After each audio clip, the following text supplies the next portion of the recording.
Now let's talk about stability of organic molecules. I have two molecules, for example, molecule A and molecule B. Now which molecule is more stable? अब for example molecule ए की internal energy है +500.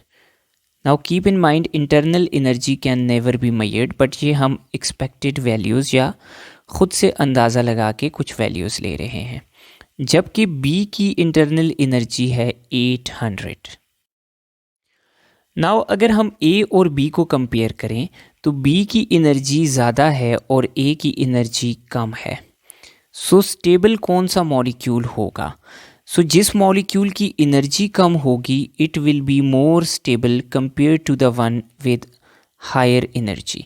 Higher energy वाला molecule कम stable, जबकि lower energy वाला molecule ज़्यादा stable होगा.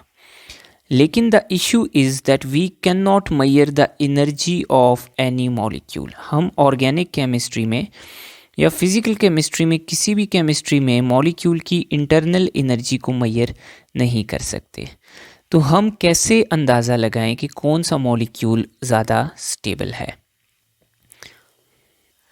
सो molecules की स्टेबिलिटी को फाइंड करने के लिए हम क्या करते हैं, मॉलिक्यूल्स को बर्न करते हैं.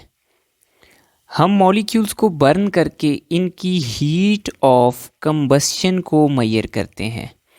We measure heat of combustion of organic molecules. Now for example मैंने ए को बर्न किया तो मेरे पास एनर्जी रिलीज़ हुई -400 किलो जाउल पर मोल,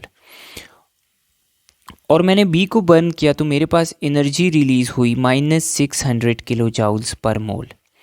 तो इसका मतलब है कि ए को जलाने पे कम एनर्जी रिलीज़ हुई है और बी को जलाने पे ज़्यादा एनर्जी रिलीज़ हुई है. इट मीन्स कि ए के अंदर कम एनर्जी थी और बी के अंदर ज़्यादा एनर्जी थी. So A had less energy whereas B had more energy in itself.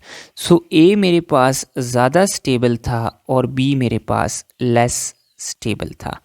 तो ऑर्गेनिक कंपाउंड्स की स्टेबिलिटी को फाइंड करने के लिए हम उनको बर्न करते हैं, उनकी हीट ऑफ कंबस्शन को मेजर करते हैं. जिस मॉलिक्यूल की हीट ऑफ कंबस्शन कम होगी it will be more stable, और जिसकी हीट ऑफ कंबस्शन ज़्यादा होगी it will be less stable.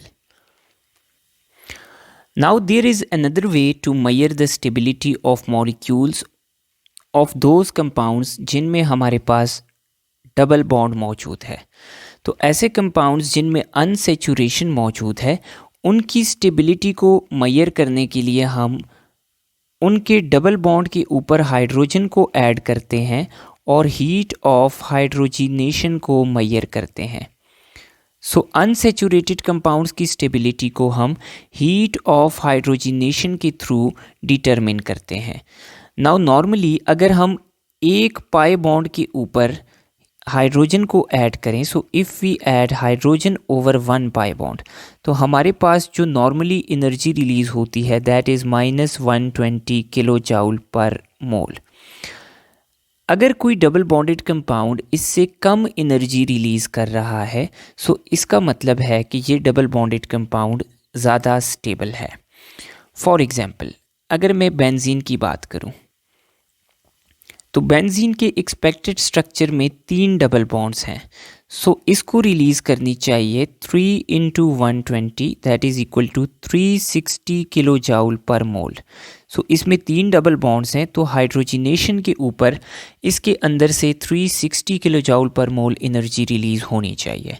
लेकिन जब हमने एक्चुअली बेंजीन को हाइड्रोजिनेट किया तो हमें मिली 208 किलो जाउल पर मोल एनर्जी. इसका मतलब है कि हमें एक्सपेक्टेशन से कम एनर्जी मिली, तो benzene is stable than we expect.